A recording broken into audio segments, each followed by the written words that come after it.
लेकिन इस महीने का नाम कुछ लोग जानते हैं, हलवा रोटी का महीना।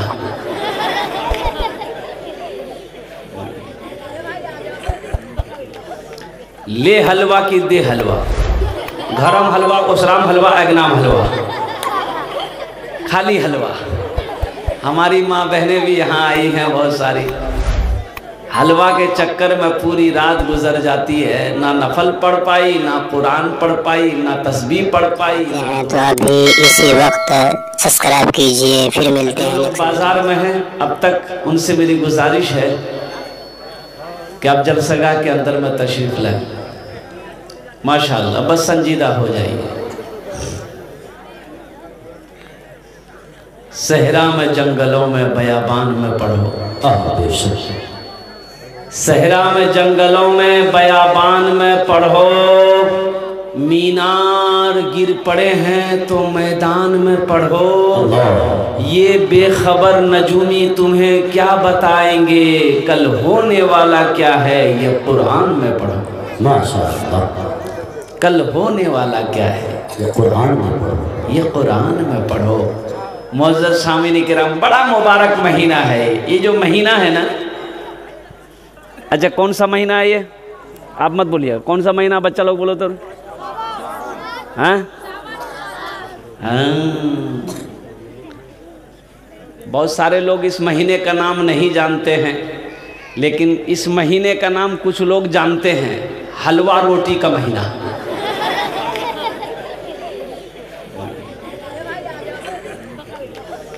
ले हलवा की दे हलवा, गरम हलवा, उसराम हलवा, अगनाम हलवा, खाली हलवा। हमारी माँ बहनें भी यहाँ आई हैं बहुत सारी। हलवा के चक्कर में पूरी रात गुजर जाती है, ना नफल पढ़ पाई, ना कुरान पढ़ पाई, ना तस्बीह पढ़ पाई, ना दुआ कर पाई। बस मेरी माँ बहन कहती थी कि रात दी बजी गली गए, तोर काम अखन तक खत्म नहीं बिलू। बोली की कर, वो खुद याग बापा के चना का हलवा बड़ा पसंद। वो चने का हलवा में परेशान रहती है हमारी माँ बहनें। और इस महीने के बाद एक मुबारक महीना है जो आने वाला महीना है, जिस महीने का नाम है रमज़ानुल मुबारक का महीना।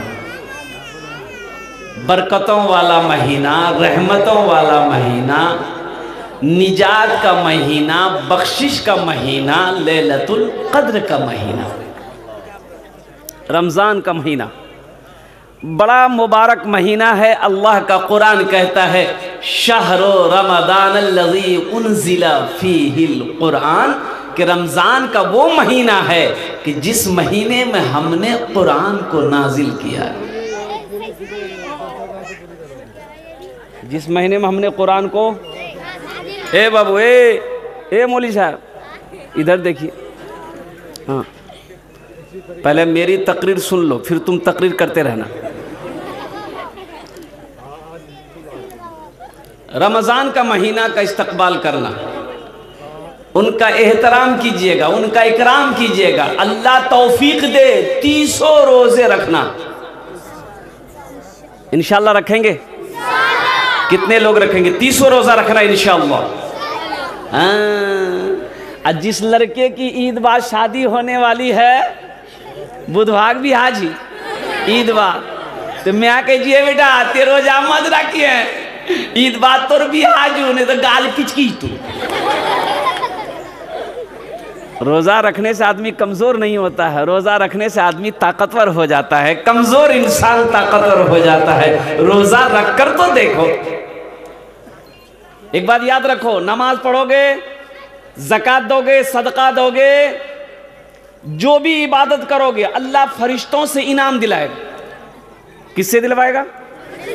फरिश्तों से अल्लाह दिलवाएगा। लेकिन मेरा अल्लाह कहता है कि मेरा बंदा जब रोज़ा रखता है तो उसका इनाम मैं खुद अपने हाथों से देता हूँ। सुभान अल्लाह। अल्लाह खुद अपने हाथों से रोज़ादार को इनाम देता है कि मेरा बंदा, तुमने रोज़ा मेरे लिए रखा है, इसलिए इसका इनाम तुमको हम देंगे। लेकिन रोज़े की हालत में देखिए जब आप गुस्ल करेंगे, अगर गुस्ल फ़र्ज़ हो जाए, हमारी माँ बहनें भी यहाँ आई हुई हैं, हमारा नौजवान भी यहाँ बैठा है, अगर गुस्ल फ़र्ज़ हो जाए, रमज़ान के दिन में नहाना है तो गरारा नहीं करना है। देखिए गुस्ल में 3 फ़र्ज़ हैं। क्या फ़र्ज़ हैं गुस्ल में, बोलिए? पहला फ़र्ज़ क्या है? कुल्ली करना। पहला फ़र्ज़ क्या है? एक बात याद रखना, गुस्ल फ़र्ज़ अगर अदा नहीं होगा तो गुस्ल नहीं होगा। सुबह से लेकर शाम तक तालाब में डुबकी मारते रहिए, डूबिए उठिए, डूबिए फिर उठिए। अगर गुस्ल फ़र्ज़ अदा नहीं किए तो गुस्ल, पहला काम करना है कुल्ली करना। पहला फ़र्ज़ है कुल्ली करना। तो बताया कि कुल्ली कैसे करेंगे? गरगरा करना। गरारा कैसे करेंगे? उसको बोलते हैं ना गरारा। लेकिन रमज़ान में हुक्म है कि रोज़ा रख के गरारा नहीं करना है, सिर्फ कुल्ली कर लेना है। क्यों गरारा नहीं करना है? कि हो सकता है आप गरारा कीजिए, वो पानी फैक्ट्री में चला जाए, इसलिए मना किया गया कि रमज़ान के रोज़े की हालत में गरारा नहीं करना है, सिर्फ कुल्ली करना है, कुल्ली करना है ताकि रोज़ा ख़राब ना हो जाए। तो कितना आदमी गरारा के चक्कर में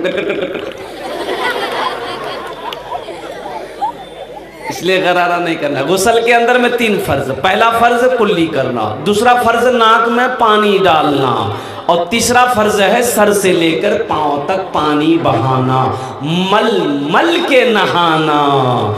पूरे बदन के अंदर में एक बाल बराबर भी अगर सूखा रह गया गुस्ल नहीं होगा। गुस्ल नहीं होगा तो हम पाक नहीं हुए। हम जब पाक नहीं हुए तो नमाज नहीं पढ़ सकते। नमाज नहीं होगी, ना कुरान छू सकते हैं, ना कुरान पढ़ सकते हैं। इसलिए मेरे बच्चों, नौजवानों, मसले को अच्छी तरीके से याद रखना। मसला को जानना बहुत ज़रूरी, दीन को समझना बहुत ज़रूरी है, दीन को जानना बहुत ज़रूरी है। एक इमाम साहब नमाज पढ़ा रहे थे, अब नमाज पढ़ा रहे थे, गांव की मस्जिद थी। अब एक आलिम साहब पहुंच गए नमाज के टाइम में, तो जमात खड़ी थी, ये भी जाके पीछे खड़े हो गए कि जमात खड़ी है। तो लास्ट में इमाम साहब ने सजदा सौ किया।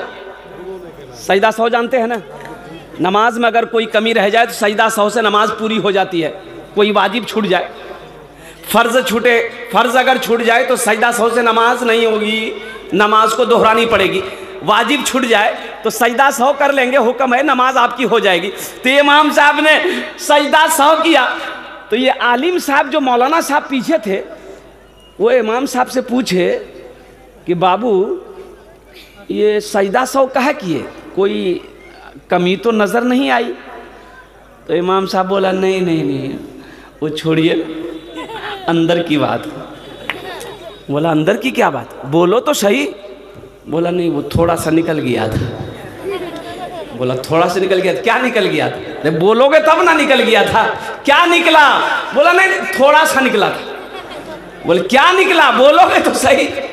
बोले थोड़ा सा हवा निकल गया। तो अल्लाह का बंदा, हवा निकल गई तो नमाज सजदा हो गया, नमाज खत्म हो गई, नमाज को दोहराओ। बगैर वजू नमाज नहीं होता। हवा खारिज हो जाए वजू टूट जाता है, हवा खारिज हो जाए वजू टूट जाता है, वजू खारिज हो जाता है, नमाज को दोहरानी पड़ेगी।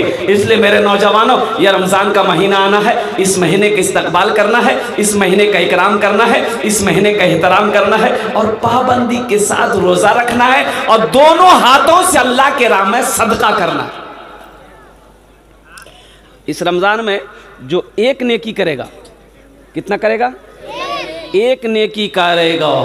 जो एक नेकी करेगा अल्लाह 70 नेकी देगा। ये रमज़ान में, ये रमज़ान का वो महीना है, जो एक नेकी करेगा वो 70 पाएगा। आम दिनों में अगर हम एक नेकी करेंगे, एक ही नेकी का सवाब मिलेगा, लेकिन रमज़ान के महीने में अगर आप एक नेकी करोगे 70 पाओगे। तो जो ज़कात है, जो सदका है, जो खैरात है, कोशिश कीजिएगा कि रमज़ान के महीने में हम मदरसों में, मिस्कीनों में, गरीबों में, यतीमों में, मोहताजों में, ज़रूरतमंदों में, हाजतमंदों में बांटेंगे। अच्छा, एक फजीलत और रमज़ान का पैगाम आ गया, इसलिए मैंने पहुंचा दिया। कि इफ्तारी का बड़ा सवाब है, इफ्तारी का बड़ा सवाब है। अल्लाह तौफीक दे तो रोज़ेदारों को इफ्तारी करवा देना, अल्लाह तौफीक दे तो किसी को पकड़ के लेके चले आना रोज़ेदार को, भैया हमारे यहाँ दावत है आपकी, इफ्तारी कर लीजिएगा। अल्लाह के नबी सल्लल्लाहु अलैहि वसल्लम इरशाद फरमाते हैं, जो रोज़ेदार को इफ्तारी करा देगा तो जितना सवाब रोज़ेदार को अल्लाह देगा उतना सवाब इफ्तारी कराने वाले को अल्लाह अता करेगा। दोस्तों आप देख रहे हैं NB मीडिया यूट्यूब चैनल। इस तरह का वीडियोस आपको मिलता रहेगा, लाइक और सब्सक्राइब जरूर कर लेना और इस वीडियोस को अपने दोस्तों में शेयर जरूर करना। फिर मिलते हैं एक और अच्छी वीडियोस लेकर, तब तक इजाज़त दीजिए। अस्सलाम वालेकुम, खुदा हाफिज।